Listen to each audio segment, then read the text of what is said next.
বন্ধুরা, আজকে জীবনের রিস্ক নিয়ে আমি আর মিলনদা বেরিয়ে পড়েছি জঙ্গলে। কেন জীবনের রিস্ক বলছি, কারণ এর আগেও তো আমরা জঙ্গলে এসেছি, এই কথাটাও ব্যবহার করিনি। তার কারণ হচ্ছে কালকে কটার সময়, কালকে সন্ধ্যার সময় রাজখণ্ডের দুজনকে এই সেম জায়গাতে হাতিতে পদপিষ্ট করে মেরে দিয়েছে।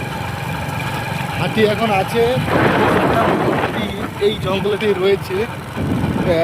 এইখানে ঢোকার সময় দেখলাম কুকুরগুলো খুব জোরে ডাকাডাকি করছিল। ভাবলাম হয়তো কাছাকাছি কোনো পানির মস্তিষ্ক ওরা বুঝতে পেরেছে, যে কারণে ডাকা করছে।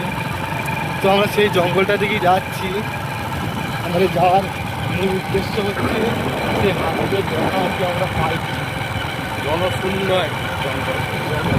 জঙ্গল অন্তে দেখো সব গাছের পাতা, নতুন পাতা হচ্ছে শাল গাছে। আর সবচেয়ে বড় কথা, যে মর্মান্তিক ঘটনাটা কালকে ঘটেছে সত্যি খুবই খারাপ। প্রতি বছর এই হাতির কারণে এই জয়পুর এলাকার মানুষের প্রাণ যাচ্ছে। 5জন 6জন হলেও প্রতি বছর, কিন্তু একজন হলেও প্রাণ যাচ্ছে। তো সেই দিকটা সরকারদের নজর দেওয়া উচিত।